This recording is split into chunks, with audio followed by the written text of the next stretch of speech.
riwayat keluarga mereka dapat menimang anak kembar. Dan di sini masih ada Mama Tamia, Jessica dan Jenika serta Dr. Ivan. Beri tepuk tangan.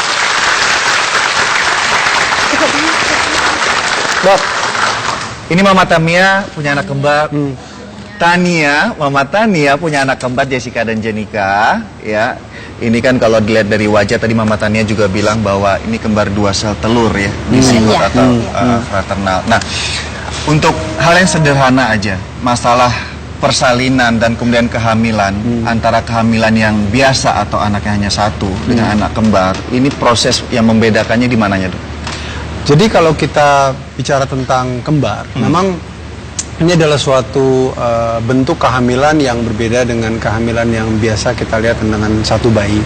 Karena kita tahu bahwa dengan adanya 2 bayi, ukuran perut itu memang didesain. Rahim itu memang didesain buat satu, Ibu ya. Jadi kita bisa ngebayang kalau katakanlah umumnya satu bayi itu sekitar 2,5 sampai 3,5 kilo yang normal. Dan kalau katakanlah satu bayi kembar tuh bisa 2 kilo each gitu, Bu ya. Kali 2 aja tuh. Bisa ngebayang berarti beban yang ditanggung oleh rahim ibu itu menjadi 2 kali lebih berat.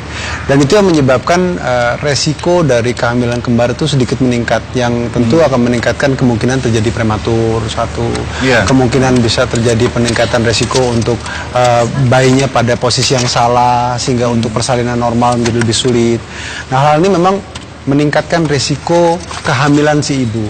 Nah, oleh karena memang dokter kandungan biasanya akan memonitor sedikit lebih ketat, terutama dengan resiko-resiko yang saya sampaikan tadi. Oke. Nah, saya yakin pemirsa kita penasaran faktor apa yang bisa memiliki kemampuan dari si ibu itu sendiri atau pasangan suami istri sehingga mereka dapat anak kembar secara alami. Nah, memang faktor keturunan itu ada. Tapi kalau kita lihat memang faktor keturunan itu mungkin ada sebagian kecil dari pasangan, karena memang kalau kita bicara tentang kehamilan kembar itu umumnya kita tahu bahwa kehamilan itu memang satu. Nah, beberapa faktor risiko tambahan, contohnya pada pasangan yang menggunakan obat penyubur, itu akan terjadi peningkatan risiko kehamilan kembar. Sebagai contoh misalnya obat penyubur yang banyak dikonsumsi orang untuk mengatur siklus haid, itu biasanya punya risiko kurang lebih sekitar 5-7% untuk risiko kembar. Program-program kehamilan seperti program inseminasi maupun bayi tabung itu pun juga akan meningkatkan risiko terjadi kehamilan kembar. Kalau usia si ibu saat hamil ada juga nggak sebagai faktor? Usia bukan merupakan faktor yang utama, tapi memang ada beberapa penelitian yang memperkirakan bahwa usia mungkin mempunyai pengaruh. Tapi dalam hal ini memang pada usia yang relatif muda sekali. Ya, Ibu Tania, waktu Jessica dan Jenika ada faktor keluarga nggak? Kebetulan dari pihak suami itu tantenya yang ada kembar, kembar identik ya. Kalau di saya itu tidak identik, dan ini pun karena saya mengikuti program IVF. Program, bukan alami. Dalam proses bayi kembar itu ada istilah monozigot atau kembar identik. Itu biasanya identik untuk kalau dihasilkan atau berdua itu ya laki-laki dua-duanya. Kemudian kalau perempuan dua-duanya. Kemudian ada kembar dampit atau kembar fraternal. Dizigot ini biasanya beda jenis kelamin. Nah, kebanyakan dari kasus yang sering Dr. Ivan lakukan itu mono atau di? Karena memang saya berkecimpung banyak di program kayak inseminasi atau bayi tabung. Memang ini kita banyak melihat pasien yang kembar itu datang dari 2 zigot. Karena memang dalam proses program seperti inseminasi dan bayi tabung, kita mempersiapkan program dengan ada 2 telur atau 2 embrio, atau malah 3 embrio kadang-kadang. Nah, ini memang penambahan jumlah embrio yang kita masukkan ke dalam rahim ibu pada saat program itu kita bicarakan mengenai potensial kemungkinan terjadinya kembar. Nah, Anda mungkin sudah banyak mendapat informasi dari Ibu Tania, di mana kembarnya adalah dua-duanya cewek. Nah, kami sudah kedatangan juga seorang ibu yang punya anak kembar, tapi ini adalah kembar dampit, laki dan perempuan, yaitu Ibu Menus. Beri tepuk tangan untuk Ibu Menus. Apa kabar Ibu Menus? Gini Bu Menus, sekarang putra kembarnya laki dua-dua atau tadi ini ya, laki perempuan ya? Usia berapa?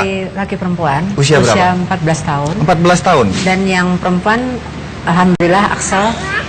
Yang laki-laki kelas 3 SMP, yang perempuan 1 SMA. 1 SMA, 1 masih SMP, itu kan kalau dilihat dari grade pendidikan itu ada beda 1 tahun. Tapi saat mereka dilahirkan beda berapa menit? Beda 2 menit. 2 menit? Anak saya dari umur 3 tahun sudah tidak berantem, karena saya juga tidak pernah membiasakan memberikan barang 2. Oke. Satu.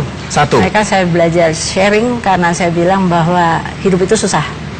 Jadi untuk mendapatkan sesuatu dia harus, waktu umur 3 tahun pernah dia jadi iklan, dia dapat uang. Terus saya bilang patungan untuk beli Game Boy.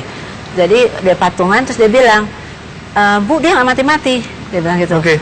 Tunggu, akhirnya dia belajar sabar kan, dengan itu dia belajar antri, saya bilang. Jadi segala sesuatu saya belikan cuma satu. Nah, ada sedikit satu keunikan dari para si kembar. Nah, biasanya kalau mereka diajak bicara nih, misalnya ibu dan bapak ini kembar misalnya, saya menanyakan sesuatu, ibu jawab, ibu belum selesai, si kembarnya udah bisa nimpalin sesuai. Betul. Pernah itu Itu terjadi? ada Ya? Itu feeling biasanya yang ditanya, saya lagi ditanya, terus yang satu lagi di kamar mandi, dia keluar gini, nanyanya sama. Saya bilang, loh kok tadi udah ditanya Mbak, kok Mas nanya juga, saya bilang gitu. Jadi memang pertanyaan sama, taste sama gitu. Jadi jenis makanan agak beda. Jadi dan yang laki karena senang futsal, senang hitam. Dia bilang, Bu, aku hitam nih karena lupa ibu jemur tuh, lupa angkat ya, katanya waktu bayi. Tapi mereka alhamdulillah nggak pernah berantem sampai sekarang, karena saya juga bilang apa-apa, saya bilang ibu meninggal nanti malam, kamu hanya berdua, saya bilang gitu. Jadi mereka sampai sekarang apa-apa sharing dan tidak pernah berantem. Selalu saya bilang suatu saat orang tua akan meninggal, bilang gitu. Terima kasih, beri tepuk tangan untuk Ibu Menus. Terima kasih share-nya Ibu Menus. Salam buat kedua putra kembarnya ya, yang cewek dan yang cowok. Nah, kembali ke Dokter Ivan. Dok, ini kan bicara persalinan.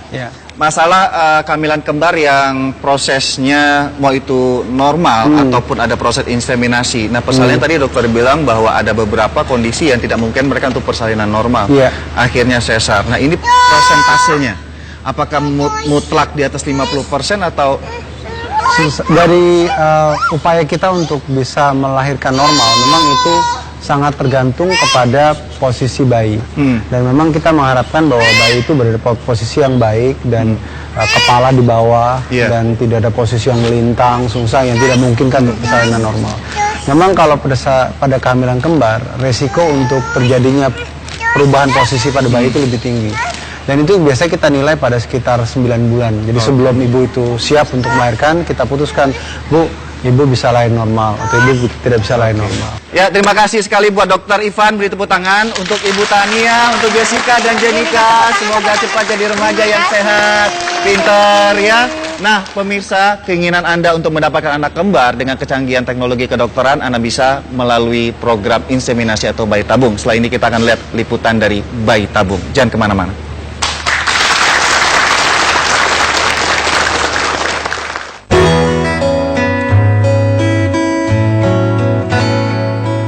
Ada berbagai macam proses terjadinya kehamilan anak kembar.